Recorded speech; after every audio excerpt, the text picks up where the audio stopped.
Hi everyone, and welcome to She.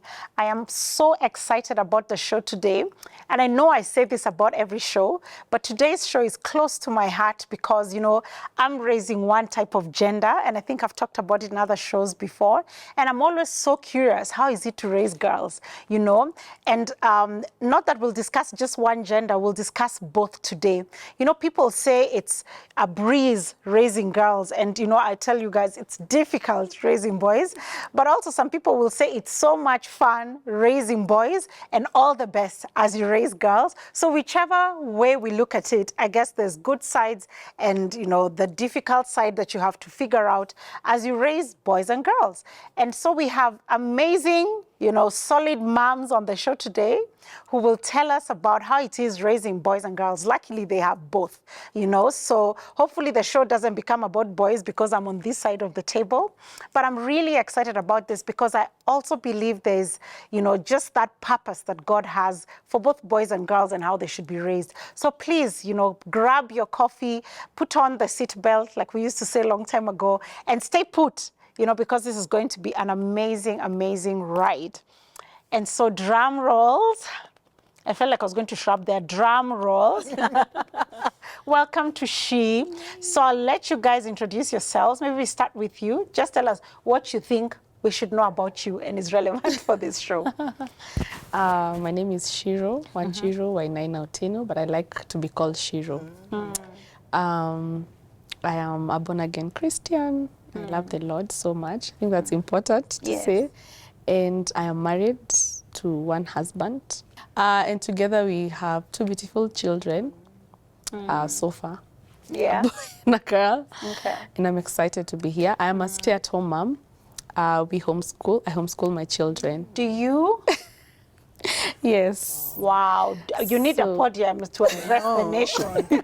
Honestly. I think you do two of the most difficult and honorable jobs, like a stay-at-home mom, and that you also teach them. Yeah. You should see some of us when we attempt to teach our children.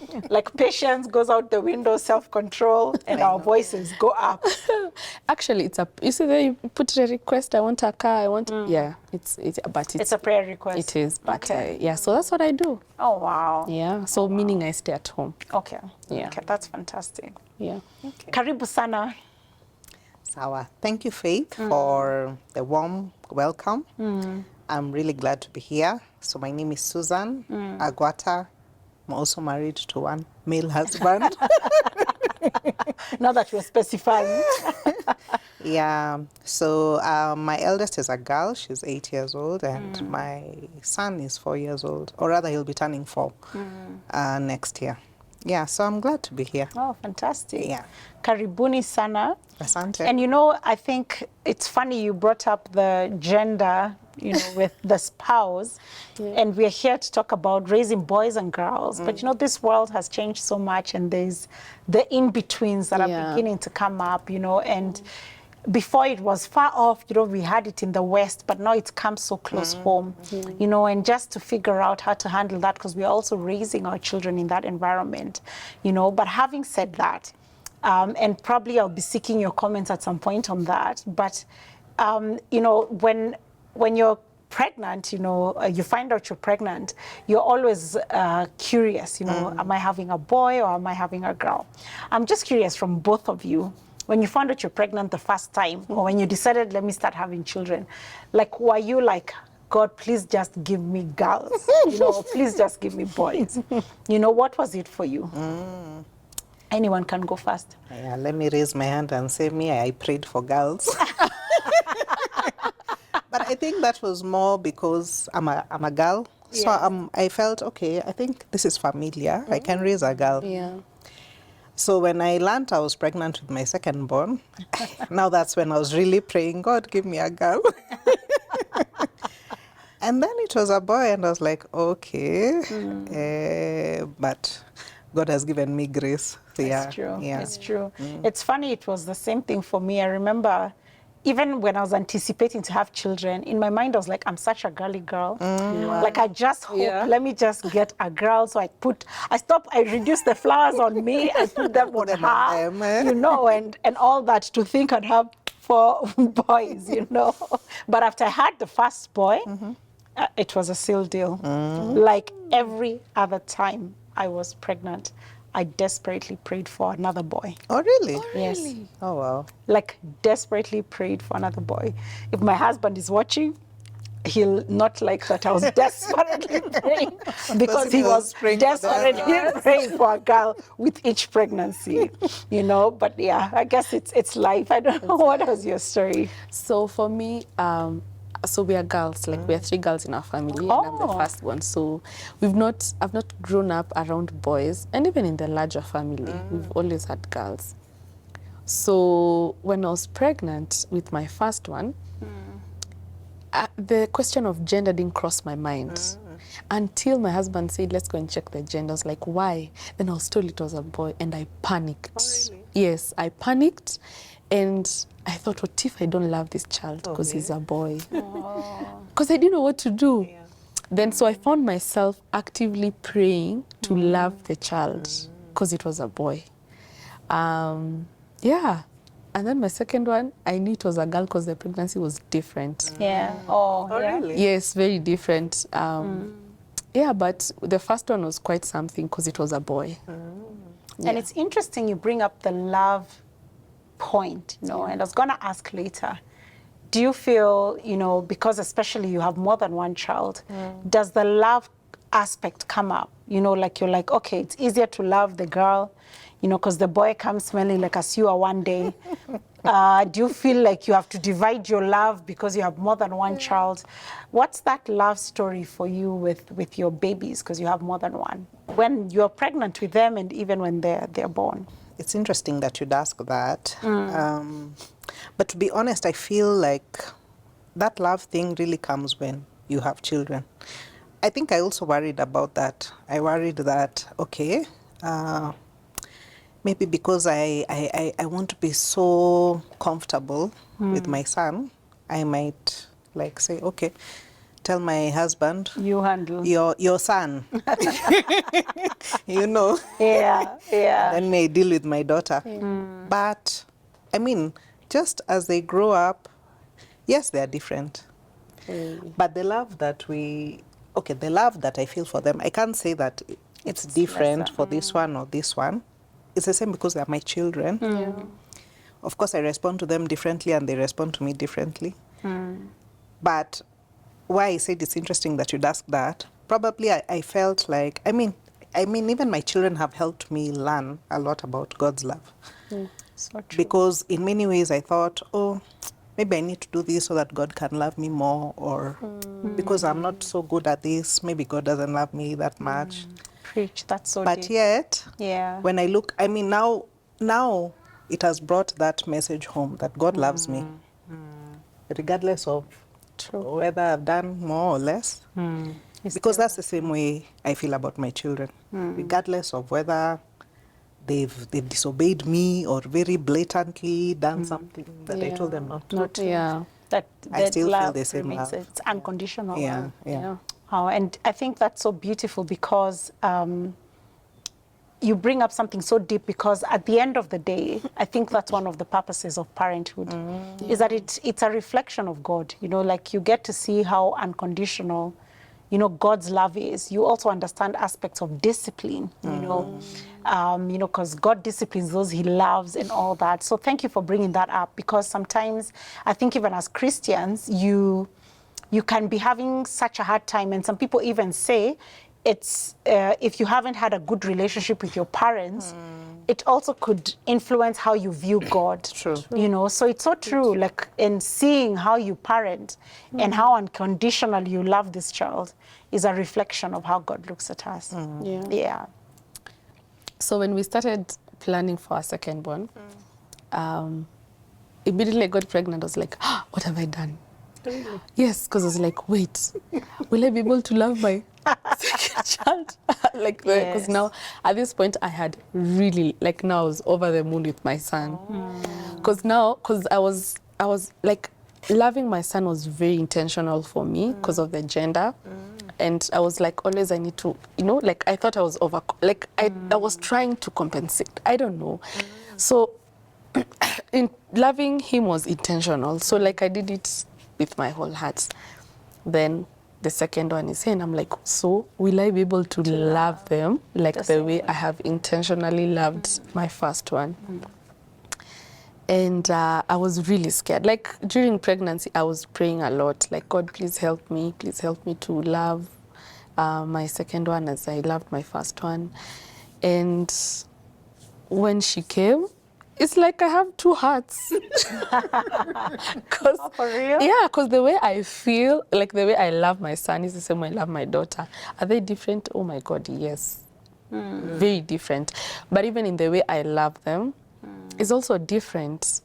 Like, I don't feel like there's a time I love this one lesser or I love this one lesser at this point. I just love them the same. I know sometimes I've told my friends, this one is my favorite. And then other times I've said, this one is my favorite. But you know, it's at that point. Have you gone through that? Like where you say this is I have, because my daughter is so calm. Oh. She's so like she's soft spoken. Okay. Oh. So sometimes I say, you're my favorite. I think to myself and I tell my friend, I think my Amaya is my favorite.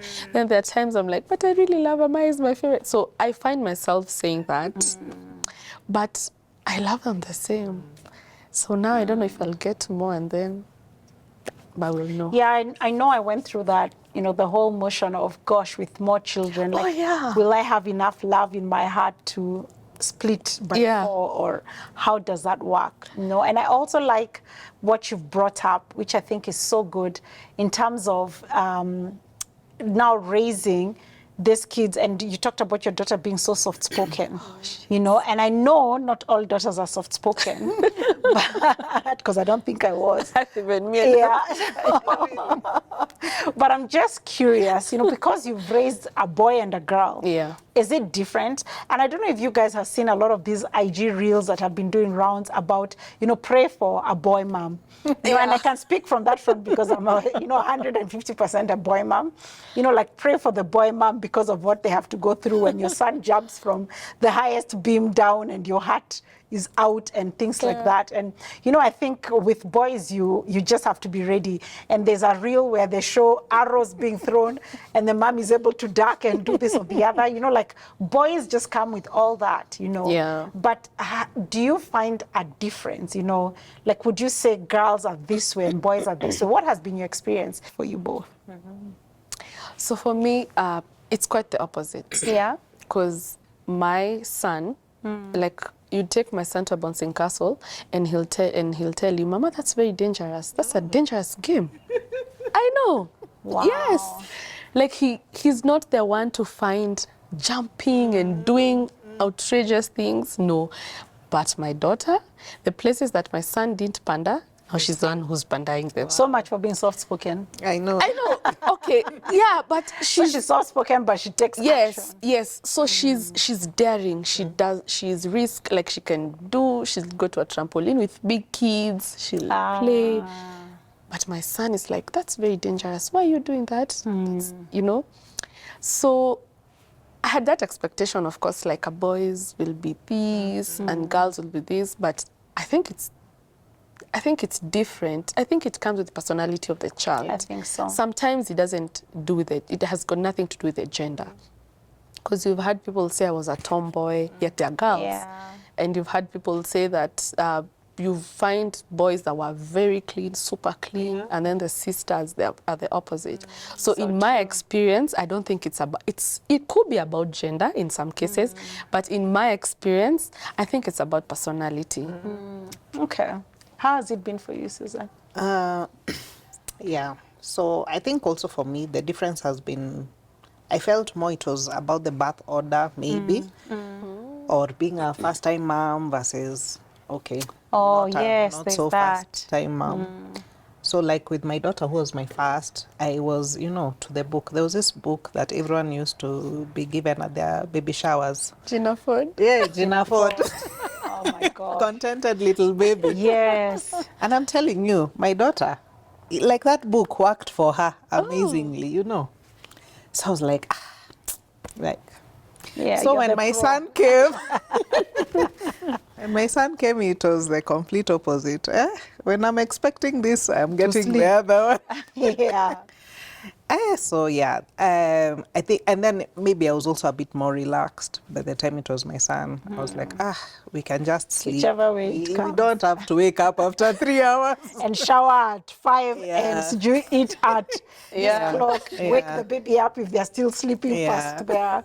Oh my gosh. So, Yeah. but for sure, I felt a lot of difference raising, anyway, as I'm still raising my daughter and my son.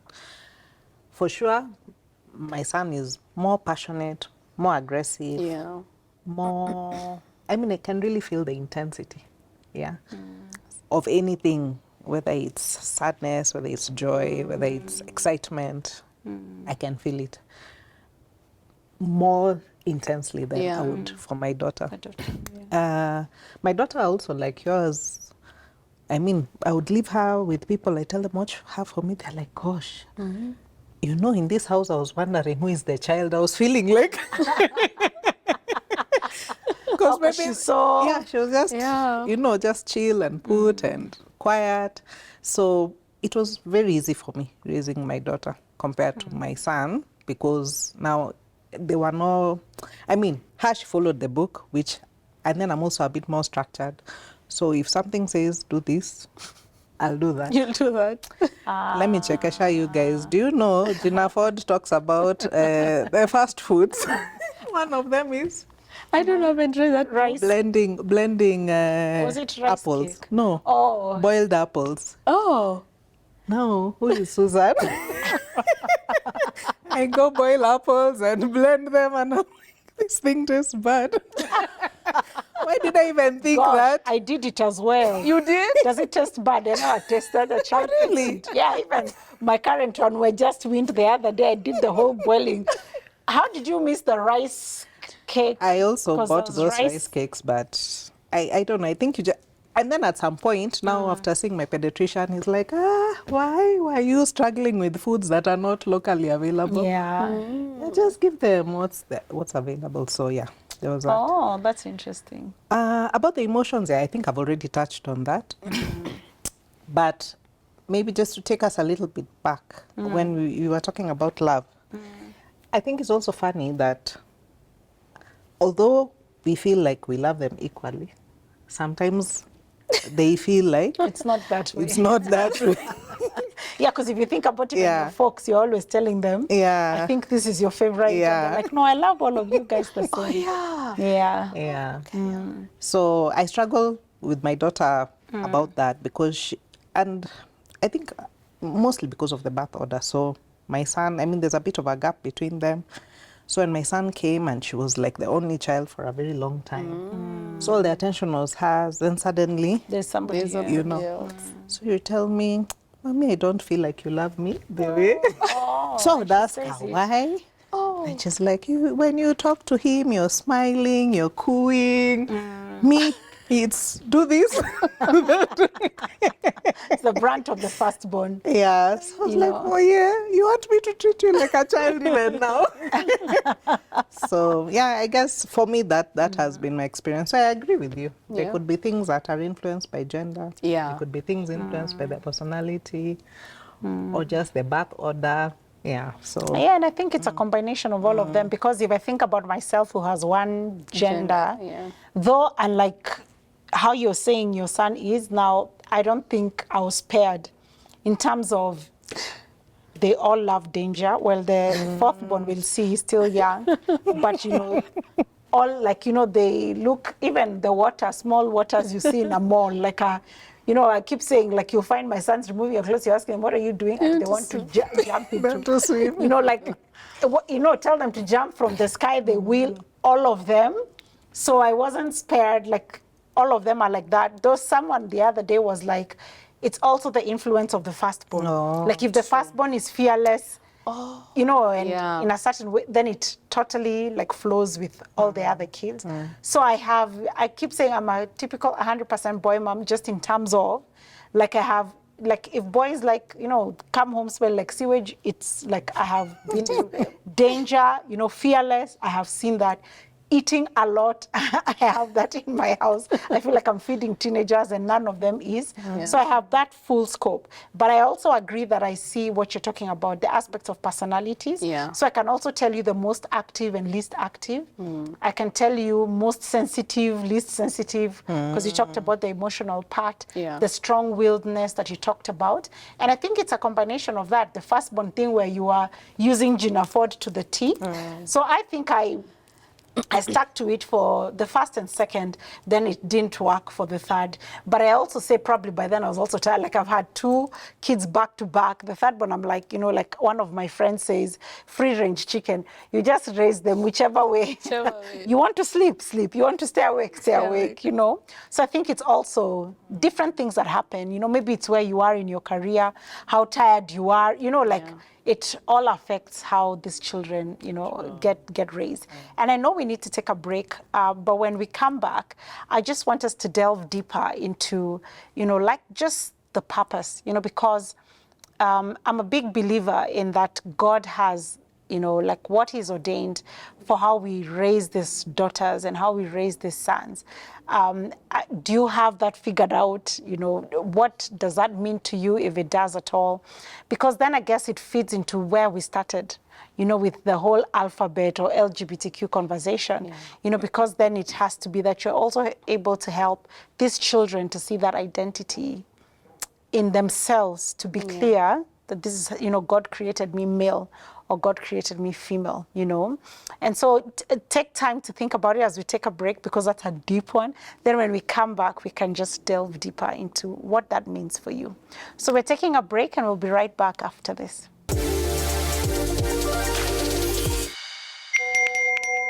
We are living in a lost and broken world, constantly bombarded by messages of hate and atrocities. But with God, we can overcome. Find hope and restoration on the go through life-changing shows on the Family Media app. And then you will lose yourself and gain the world. And Jesus said, what good is it? Get to stream Family TV and Family Radio 316 straight from your phone. Catch up on a show you missed or create video streaming playlists by saving and watching videos from our huge variety of shows at your own convenience. Download the Family Media app, available for all Android and iOS users on the Google Play Store and Apple Store respectively. Family Media, keeping Jesus on the airwaves. Welcome back. In case you're just joining us, this is She, and we're talking about babies, of course, because this whole season is about the 4th trimester, and more particularly about raising the different genders, you know, whether you're raising a boy or raising a girl. And it's so interesting just to learn that we could be here thinking it's all about the gender, but it has to do with, you know, are they a firstborn, secondborn?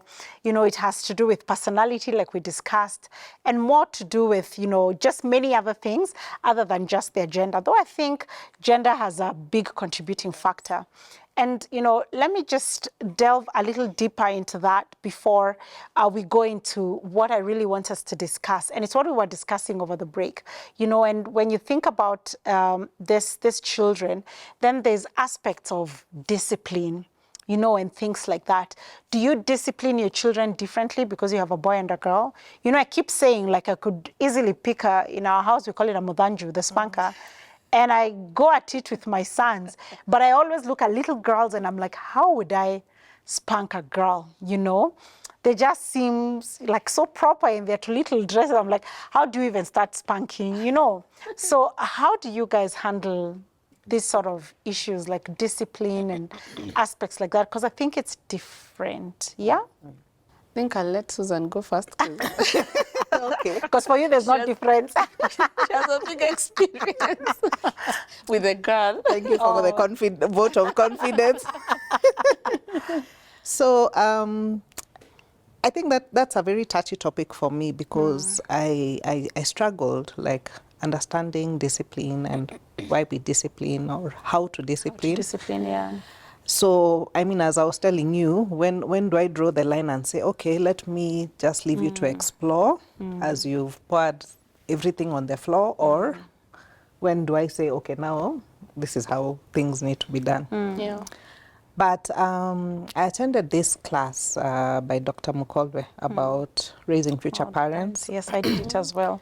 So that gave me a different perspective on discipline, and it reminded me what the purpose of discipline is. The purpose is we want our children to succeed. Yeah.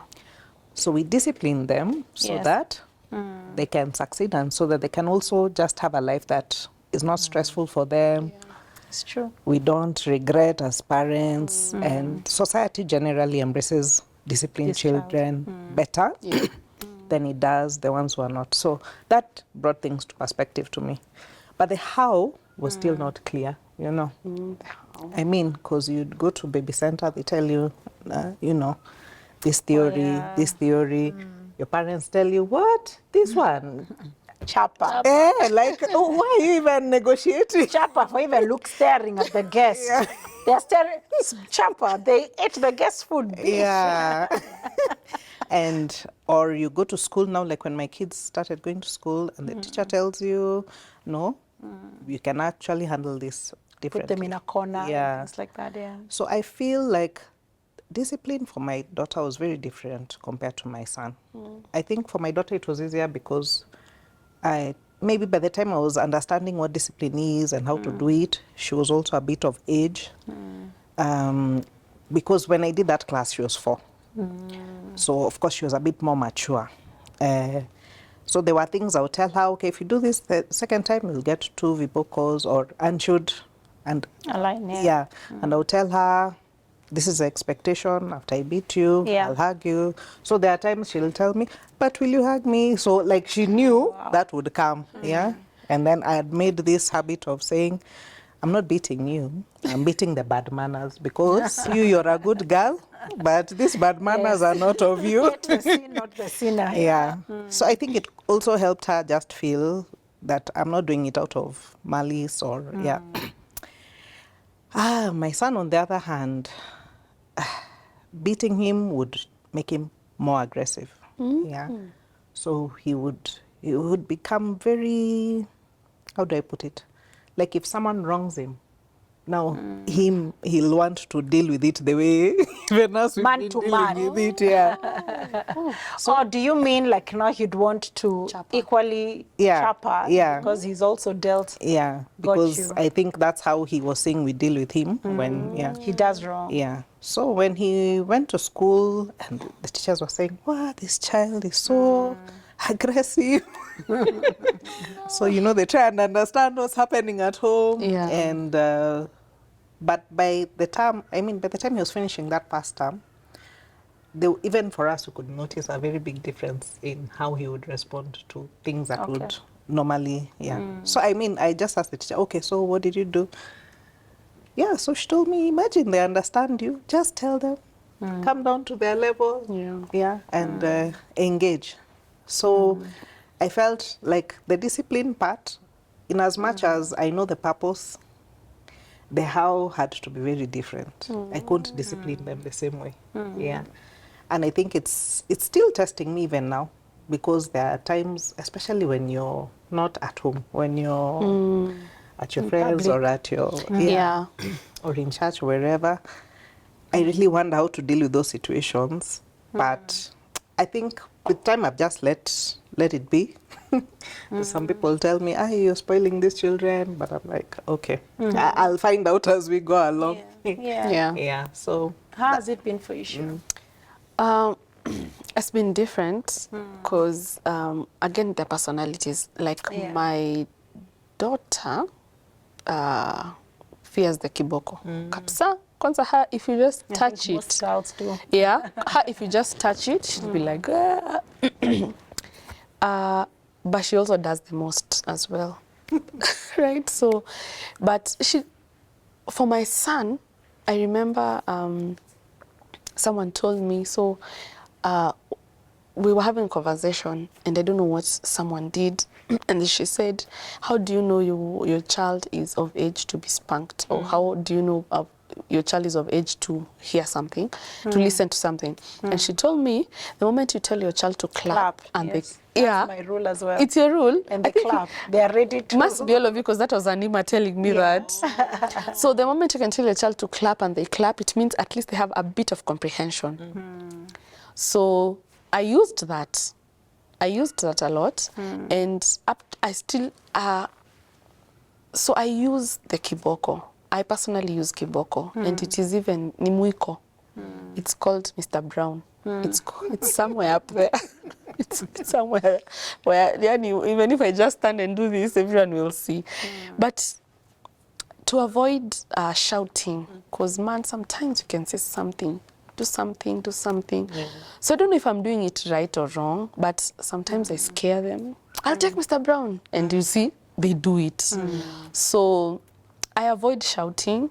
I really avoid, but sometimes it's inevitable. I spank when I can tell you once or twice or thrice. Honestly, if I tell you, I will not tell you again. And then there are things like my son will push my daughter or chapa her. There was a time my daughter used to bite my son. Like for a week, she beat him like 4 times. And I was like, okay, now this is bad. Yeah. So the day I chapped her, up to date, she's never beaten. She's never beaten him again. So there are things I assess. Those ones, I don't know if my kids will understand timeouts. I've heard of that method. I don't know how to do it. I'm not familiar with it. I don't know if it will work. But as of now, I think Mr. Brown is our primary, honestly, it's our primary source of discipline, other than just talking to them. I had someone say that there's a time they chappered their child and they felt so guilty. Because you chapper with anger, you're angry. And so there's a time I did that and I felt so bad. So that also has taught me that whenever I'm reaching for Mr. Brown, I must be very calm.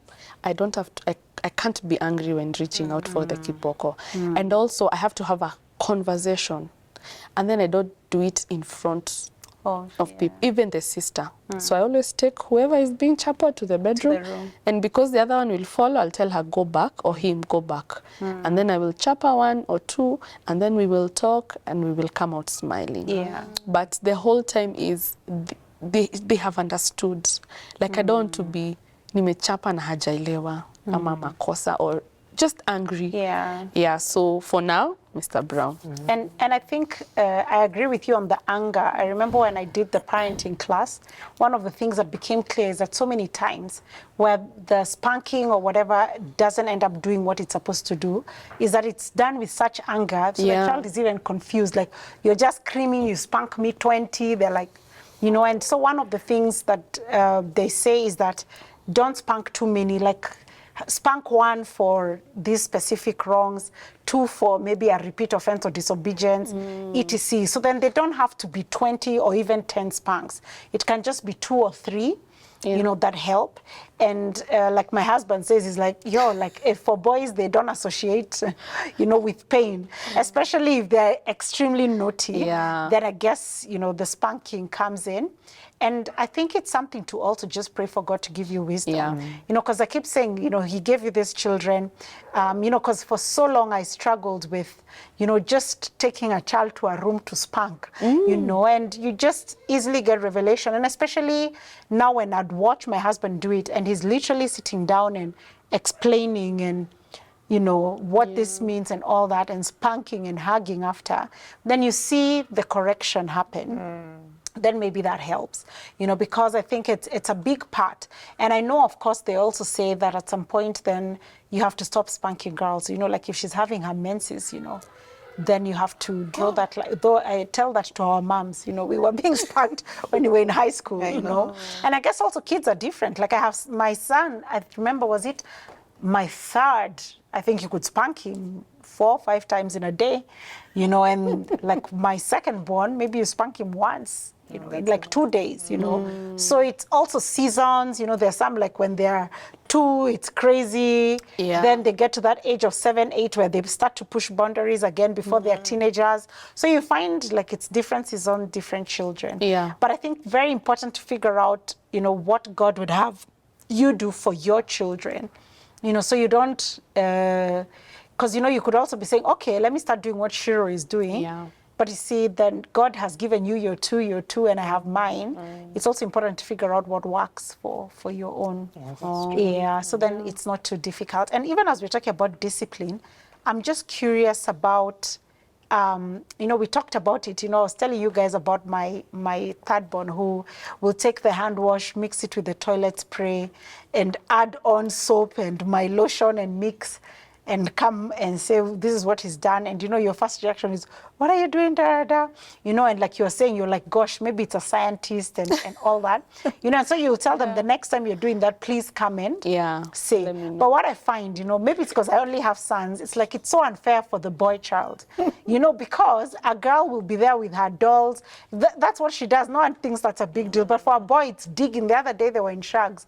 By the time we got out of the house, they dug a deep hole, you know. The three of them, like they just sat up and just dug. You know, and, you know, like their grandma, my mom was like, why are you digging holes in my compound, you know? But for them, that's what's exciting. And maybe a girl will be combing a doll or want to help you in the kitchen. Oh, yeah. You know, so I don't know how you handle those sort of things, you know? Because it's the things that would excite a little girl is not what excites a boy. Boys don't sit still for long compared to maybe girls. I know there's the differences, but how do you handle those sort of things, you know? And what has worked for you? Because it's two different situations. Yeah. It depends. Like if it's playing in the mud, and then, you know, my kids are so close. Like the age difference is 2 years, 4 months. So they're almost twins. So you'd find they're almost doing everything together. At a makosa, you'll find them pamoja. They also only have each other. Yeah, and again, that's the other thing. They only have each other. So it depends. Like if it's playing in the mud, I allow them. They can play in the mud. But if it's different things, I don't know. I told you my son is not that. So you won't find him doing the extreme. It's actually my daughter who will find doing extreme. But I think there are limits, and there are things like you can allow and tell them this is okay, but this is not okay. What I try not to do or is differentiate, like girls don't do that, boys don't do this. I've been seeing that with my son a lot. Like my daughter would do something and he'd be like, that's not for girls. And I'll tell him, no, even girls can do that. Then she'll be like, what? Girls can do that? And I'm like, yes, even girls can do that. So I try not to show them, especially my son, because he can comprehend more than my daughter, that there are things that girls are supposed to do. Like if my son wants to play with a doll, you want to play the doll? Play with the doll. And then you'll find my daughter reaching for his monster truck. And you'll find them playing, exchanging. So as long as it's not harmful, maybe I think they can be allowed to. I allow them. I allow them to be as they can be. My son talks a lot. Okay? On Sunday, that's very interesting. Let me tell you, that boy talks. On Sunday, I served him breakfast. And I told him, Amari, please finish your breakfast, get ready. We go to church, and then we go to Nana's house. And he's like, at what time will we talk? I'm like, we will talk. You see, when we are doing after you finish your breakfast, we will talk as you're getting ready. And you see, that's something you'd find in girls. So I don't try and bash him from, even my husband was asking me, hey, this guy, does he keep quiet during the day? I'm like, yeah, now that we dealt with that during the day. Because now he's tired, he's from work, he's talking to him, like, but he's not seeing you, you listen. It's like, no, I'm like, yes, listen. But I try not to put gender sana when it comes to those extreme things. I mean, playing, experimentals. Maybe I haven't seen that much in my daughter because she's only 2. But even when that time comes and maybe she wants to go up a tree, I'll be like, it's okay, sure. Do it if you want to. Yeah. But I don't think we should define gender. Also, the world, the professions are not genderized anymore, you know, like... Okay, some are, and I think they should. Yes, but, you know, you'll find men and women doing almost everything. Yes. So let her climb a tree. Yes, let her climb a tree. Wow. Well, when you said that, I know I'm a culprit of saying, but that one is mostly because of sitting. Oh, Oh, sitting. Oh my God, I have a sitting, long way like to go. sitting. Yeah, like how you sit. Oh, gosh. Okay. Yeah. Okay. Yeah. So I think I become very self-conscious, especially now when it's not just our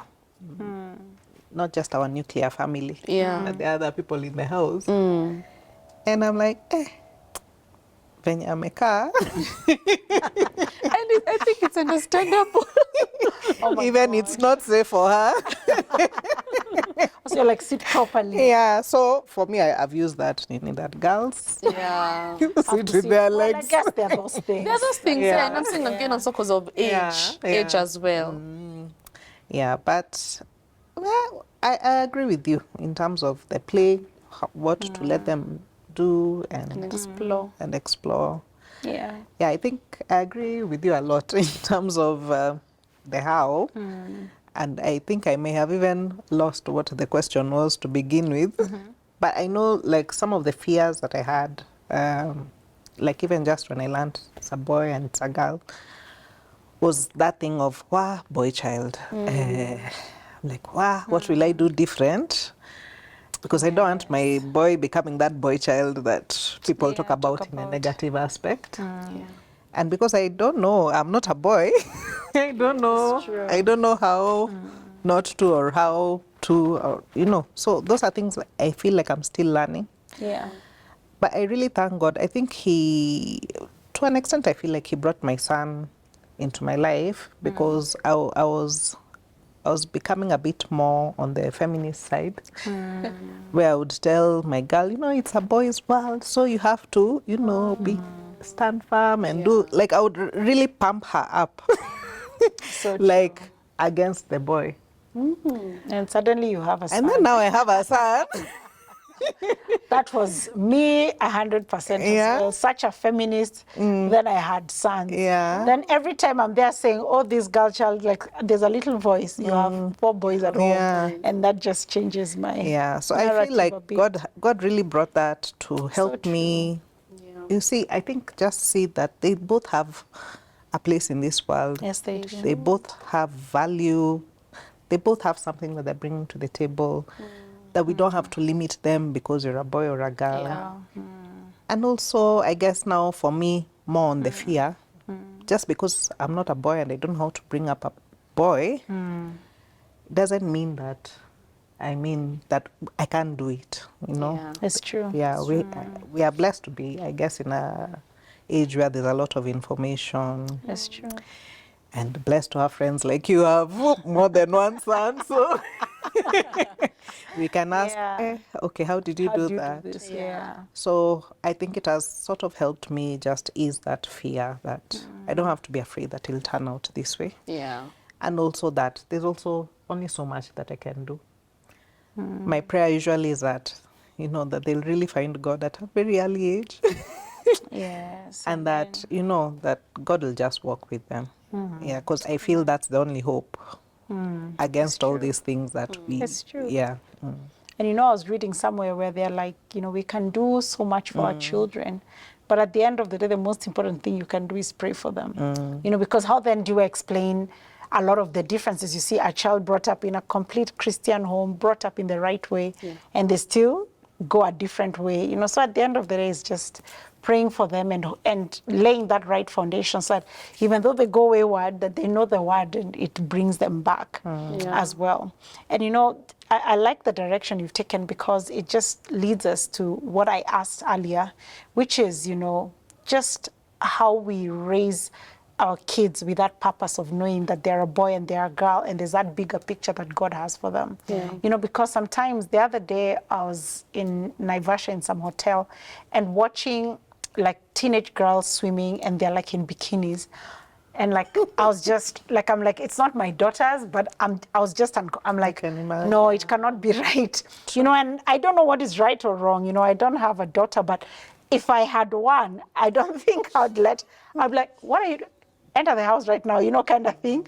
Go wear proper shorts and a t-shirt and come back to the pool, you know. And I guess it's all practical, Yeah. you know, but in my mind, I'm like, I also And it's not that wearing a bikini means they don't have self-worth, you know, but it's just an example. You know, you see little girls wearing clothes, you're like, gosh, you know, I think you should cover up just a bit more.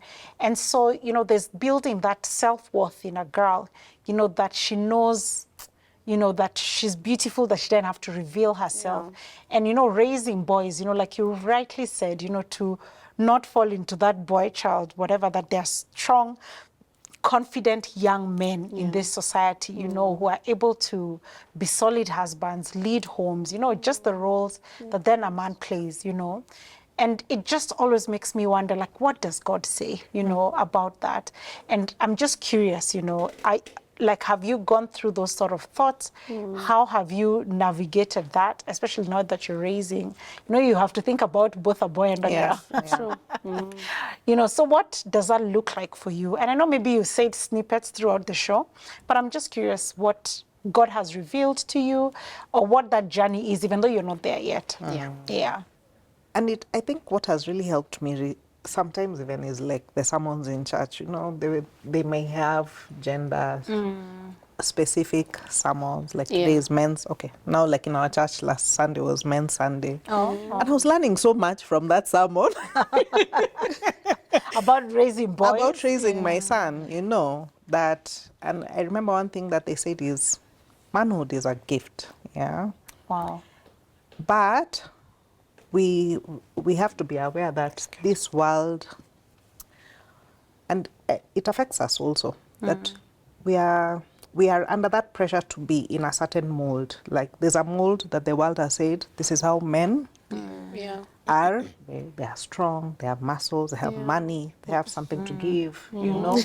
They speak when they need to speak, and they don't cry. You know, that's the mold of the world. Yet is that the reality? You know, the same thing for women.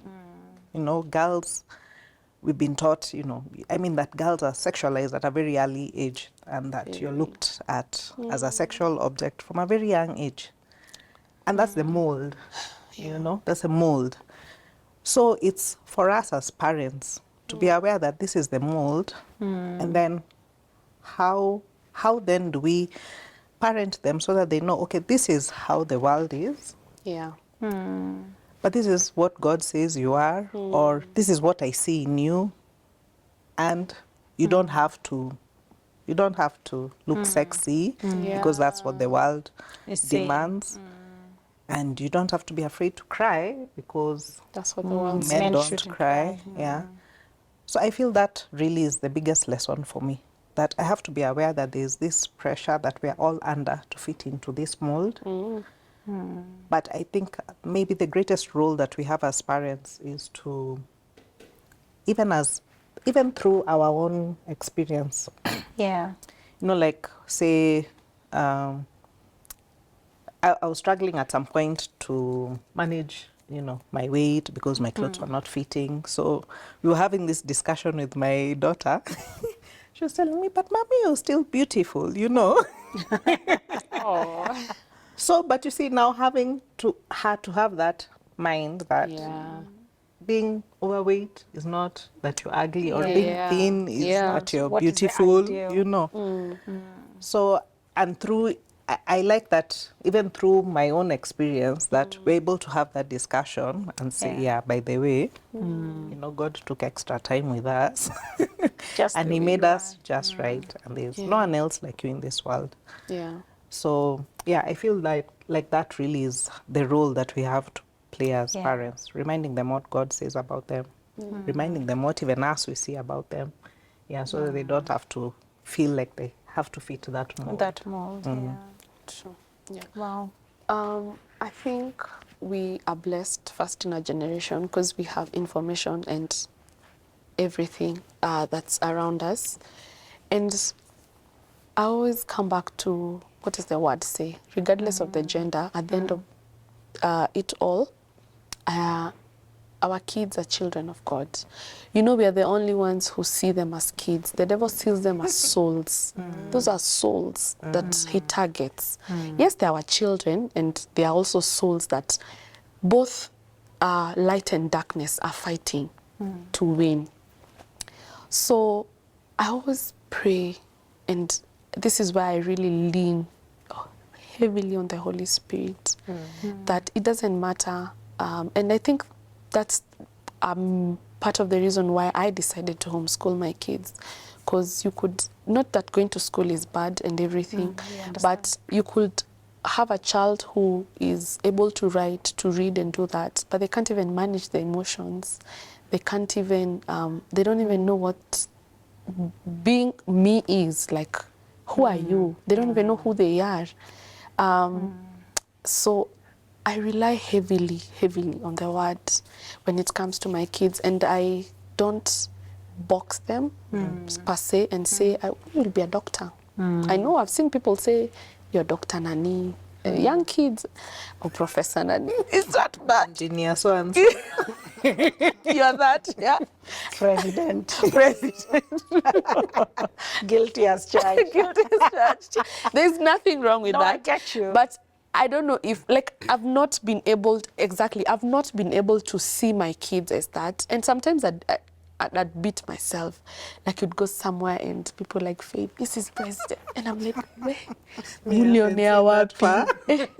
Kwani mnaona wapi? Hizi ni rea mgani mnatembea sitembei? You know, like, I ask myself. Pressure ndio hiyo. Mnaomba mkiangalia mlima gani, you know? Maze. And yani, sometimes it would take a toll on me. Not all, but I'd be like, kwani? And then, what you've talked about women and girls and all that, I remember I read, I think today or yesterday, I read a tweet of a 4-month-old who was raped 4 months by the dad, you know? And you can't say that's, you can't even say it's the dressing, because honestly, you can't even say it's the environment. That's the dad.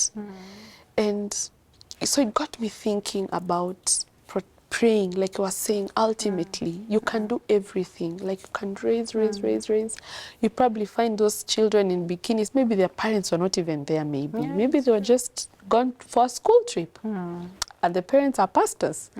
But wako tu na kabikini wamesneak, because they've seen, hey, this is how to go. Yeah, this is how to go. And I don't know if we'll have control of that for our kids. Because honestly, we try our best. You can even tell them outright, bikini si poa. Lakini utamwona huko amevaa bikini. Like, I don't know, but I know I was told some things not to do, but I did. And you did them. And I did them. In fact, the ones you're told not to do are the ones. Are the ones you do, right? You're so curious why. Yeah, exactly. Why? And maybe we now need to take a different approach from how we are raising our children with all the information that we have and everything. And then our parents, the way they raised us, they mostly didn't tell us the whys. They used to tell us, don't. And then we're bringing up a generation of, like, sometimes my son asks me why so many times, and the other just told him, just. Honestly, just. You know? And I don't, like, I kept telling myself, I can't be telling this boy just. I have to have a reason why. And so just pray for the best. Yes, because it's a lot. It's a lot. I mean, you're seeing people on the internet, like there's a famous DJ goes to the club with her 8-year-old. I saw that. You saw that? It shattered my soul. I was like, what is this? And she's taking her to the clubs because the child has expressed that maybe they want to be a DJ, like the mom. So she's just showing her craft. Yeah. Exactly. So she's just showing her craft. But I was asking myself, in the next 5-10 years, you know, we are all going to be here and we are going to see what is happening to this child. And maybe the mom doesn't know any better. Yeah, most times as parents, I guess we do like what we think is best. Yeah. Right? We do what we think is best. And I think when we use the Bible, maybe, okay, not maybe, it's a sure bet that we just pray that God will do the rest. Because we're just stewards at the end of the day. Because when these kids are older, they'll be on their own. Utashinda hapo na mtoto. We won't be those. Okay, fine, you give them a phone, but they're 20, they're 25, they're working. You won't have their phones now. You don't know what they're doing. People are doing things out here. That's true. So I think the best thing is to pray for them. teach them. Of course, you can't say, no, you won't teach them. You'll teach them, show them the way, tell them, if you do this, there are consequences. To go this way. If you do this, I promise you, you will go like this. Wow, then, thank you for that. And we've run out of time, but I wish we could no. sit here the whole day and learn from each other. This has been so amazing. And you know, when you were speaking, I was just thinking about one of the days, like I was so low in my parenting journey, you know, just feeling like I'm not ideal. I'm like, I don't think I even get how to be a mom to these boys. I'm not able to spank like I should, because like I was saying, it's a struggle and, you know, just all these things. And someone mentioned to me and they were like, you know, like you're the most like ideal mom for those 4 boys, you know, like when, you know, when God picks this child comes to your home or comes to your home, it's because you're that steward for that home. I mean, you're that steward for that child in that home. And that really encouraged me and gave me psych to just keep going. And the second thing, you know, whether you're raising boys or girls, is to just ask for help. Yeah. You know, and God, I think, is so ready to partner with this and us in this journey of raising these children, because I think children already are a gift. You know, it's not that we've done something so amazing that we can sit here and talk about having children and somebody else can't. You know, it's genuinely a gift and a gift from God, you know, and so to hold hands with him, and he guides us on how to raise them. Because even as we call them president, whoever, God is the one who knows whether they'll be engineer, doctor, pastor, or president, right? You know, so to just have God guide us through his Holy Spirit on how best to, you know, handle it. But to be encouraged, because the journey can be hard, but, you know, we have God to walk with us. And I think it's hard for everyone. I think it was just not hard for our parents, because they made it look so easy. I keep telling them, you guys calm down. It made it look so easy, and I find it so difficult. But God is there with us each step of the way. You know, and when it's difficult, you just ask him, God, send help. You know, and he does. And he's a present help, you know, for us as parents. This has been She. We've loved having you. Just remember, in case you'd want to partner with us, please do reach out to us on SMS on 2316 and state partner, and we'll come back to you. And in case you'd like to give, you can go on to Paybill and put 316 and an account number. You can put in your name, and we thank you for all your giving. We love you, but God loves you even more. See you next week right here on She.